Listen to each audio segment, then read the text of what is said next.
Good morning, everybody. It's actually the next morning now. We were skiing all day yesterday, well, from like 8:30 in the morning until around 4 o'clock in the afternoon. And I can tell you, that was enough. I had a really great time, and I'm just about to head out the door and go back up the mountain. It's relatively clear this morning, but girl, my body is hurting. I knew it was going to be a difficult task for my body, even though I'm in pretty good shape.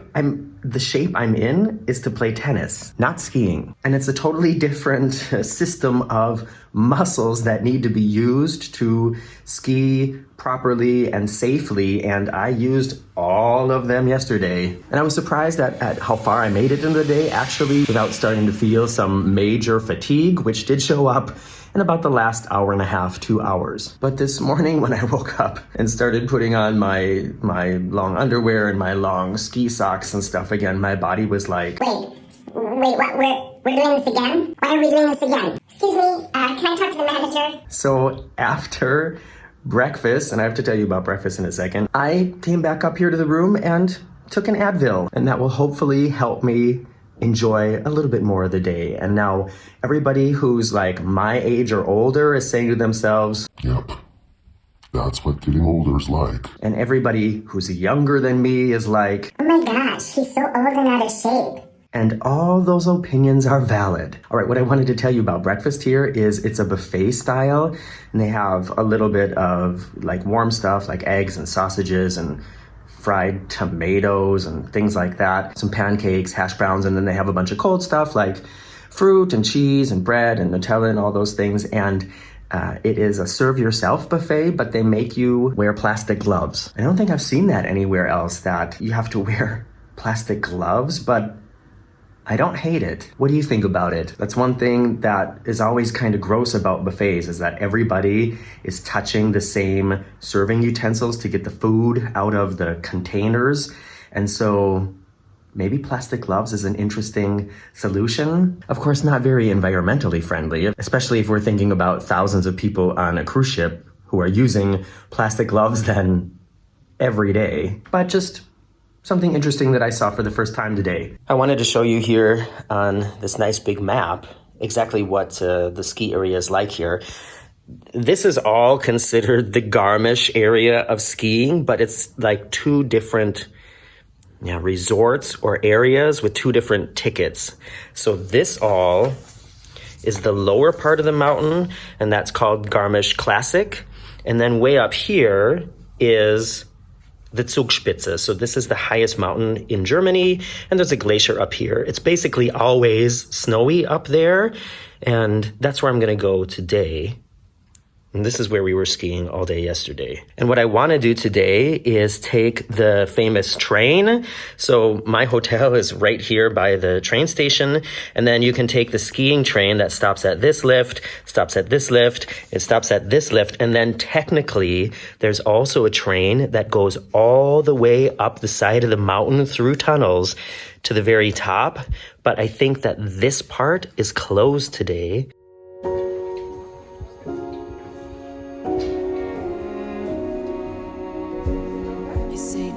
On a treasure hunt, I long for something new.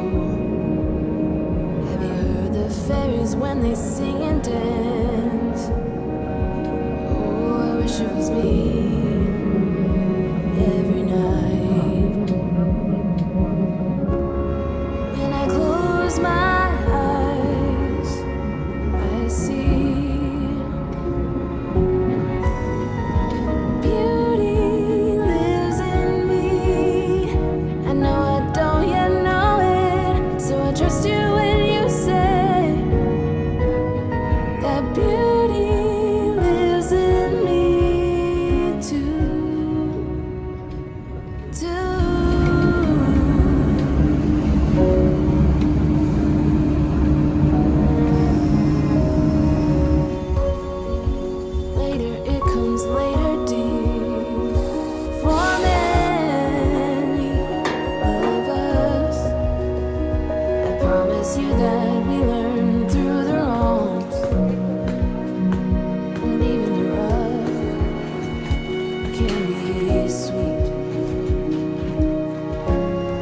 Just close your eyes.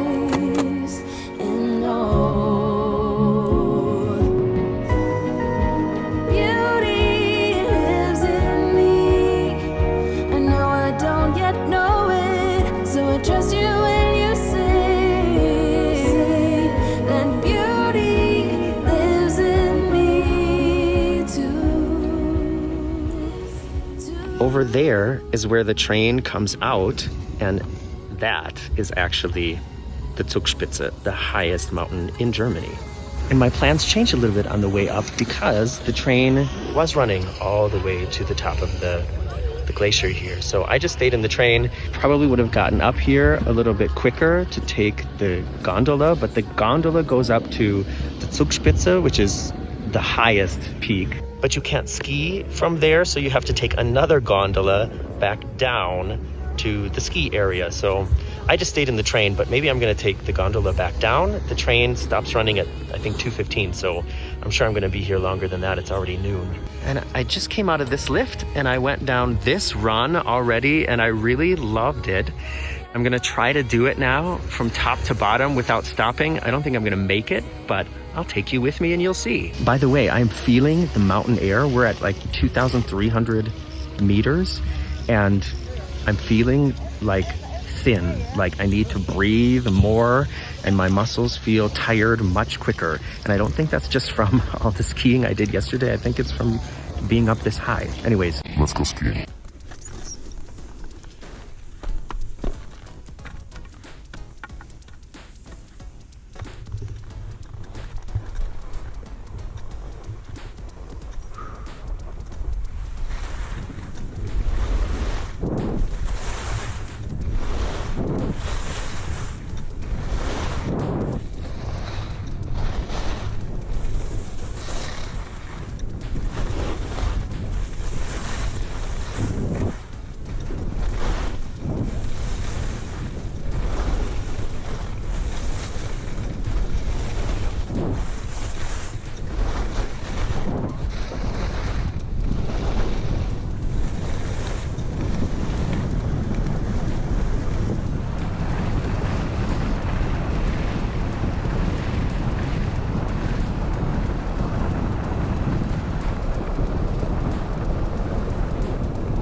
I was worried I wasn't going to make it up, but I made it.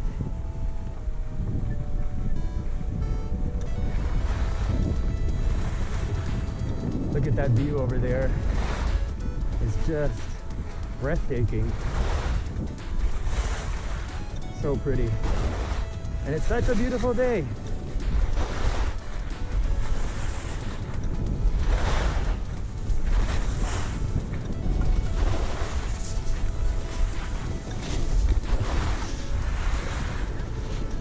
Kind of views always scare me because it looks like you could just go flying over the edge and land, you know, somewhere thousands of meters down there. Technically you could, but I don't plan on doing it.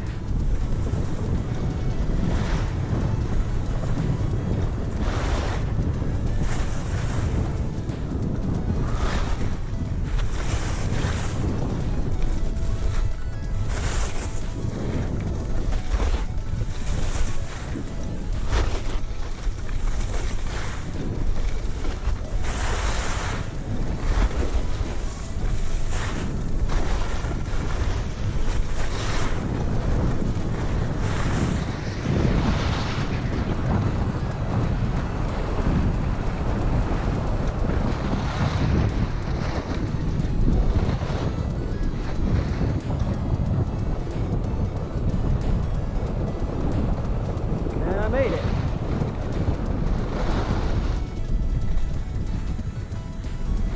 I made it back without taking a break. That felt good.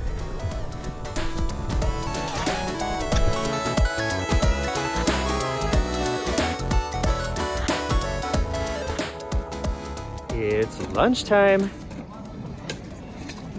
Alles gut. Whew. I am sweaty and hungry. Meal up here is cafeteria style, so I had to go get my own food and then find a seat. And unfortunately, there was no outside seating available. Everything's full, but I'm inside, and this is also my view, so can't really complain about that. It would have been nice to get some fresh air and cool down a little bit because it's really warm in here too. But I've taken off 2 layers, and I'm hoping that that will help me because skiing is hard work, and I don't need to say any more about it. Skiing is hard work. I think that's why they call it winter sport, right? These noodles and non-alcoholic beer cost about 15 euros, so around $17. And now I'm gonna dig in. My hair is dried now, and look at this wave I have happening. And it's also gotten very quiet in here, so I think I came at the end of the lunch rush, and now everybody else is back out skiing, and I think I better get back out there too because it's 10 past 2 in the afternoon, and everything up here closes. I was just looking at the plan here. Everything up here closes at like 4:15, so I have like 2 hours left, and I'm just gonna take it easy, do some more runs, and then I'm gonna try to take the cable car, the gondola, up to the very, very top, and then the world record gondola back down to the village. We'll see if it works out.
Have to gun this one too, I think.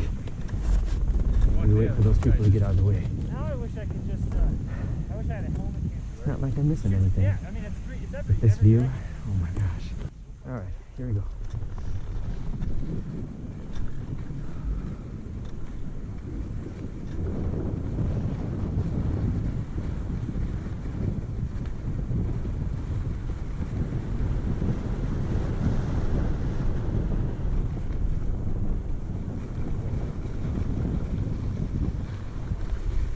Ooh, okay.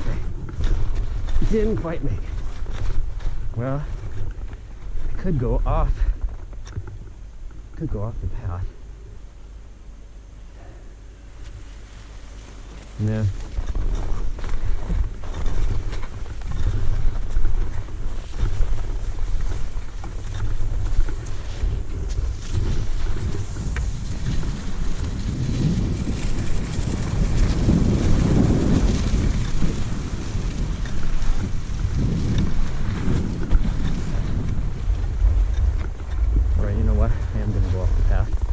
I'm probably gonna regret it. Here we go.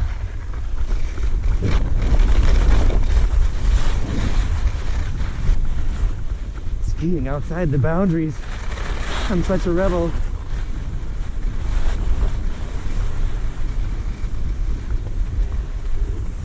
That was much easier.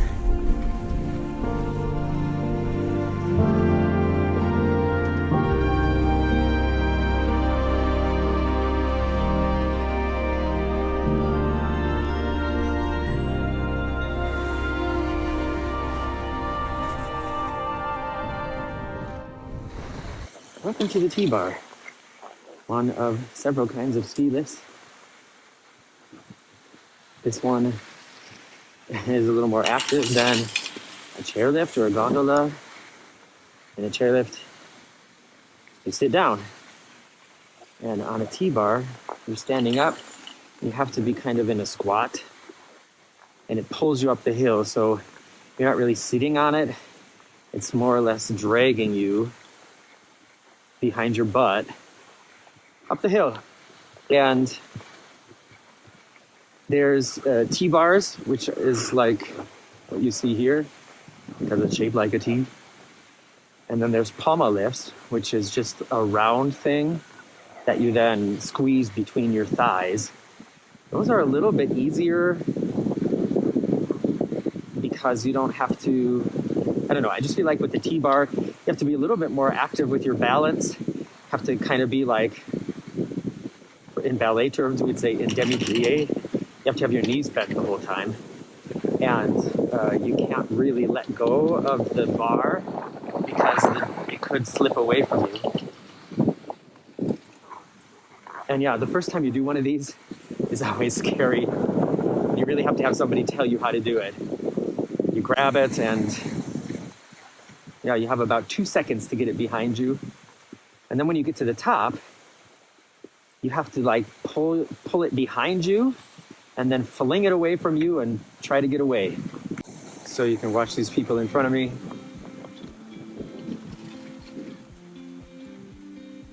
Geez, this part is really steep. Ugh.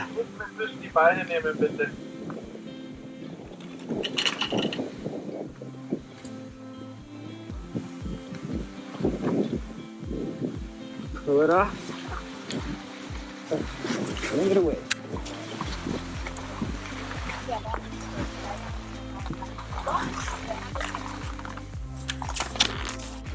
Like I mentioned, in order to get back down to the village using the world record gondola from the highest point, I had to take another gondola to get up there. The skiing area is at around 2,500 meters, but the peak is almost 3,000 meters. If you've never been on a mountain like this is what the large gondolas look like. It's basically like a room on a string.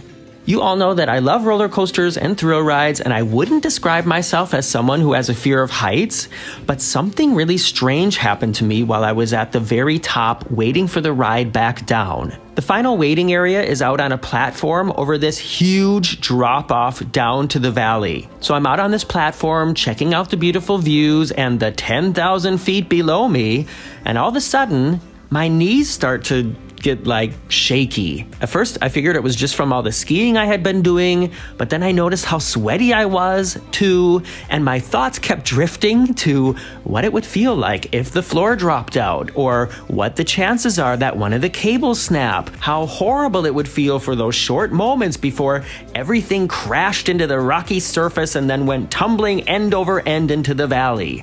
Did I mention that this gondola travels over 2 miles and it has one single support along the way? All of a sudden, my Apple Watch started poking me.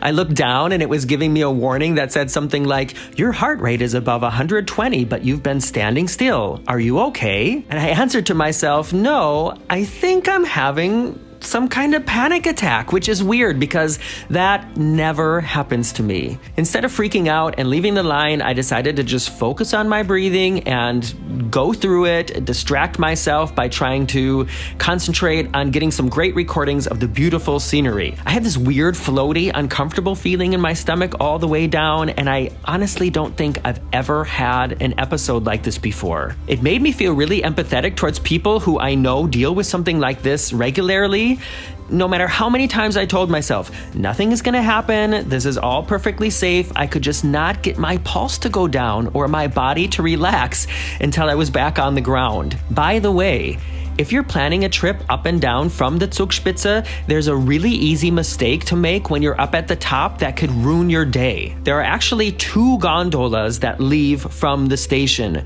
One goes down to the German side and the other one goes down to the Austrian side. And if you get in the wrong one, you're gonna end up in the wrong country. So when you enter the station for the ride down, the Austrian gondola is straight ahead and the German one is off to the left. This has turned into a really long skiing video. If you're still here, please fit the secret word altitude into your comments so I know you watched until the end. In the next video, I take another gondola up to the 2,050 meter Osterfelder Peak, and then I ski all the way back down to the village. The weather at the top was not cute, and I ended up skiing off the path and had to take off my skis and go on a little hike to get back on track. I hope you come back to see that adventure, and now I'm off to pack my bags for my Costa cruise.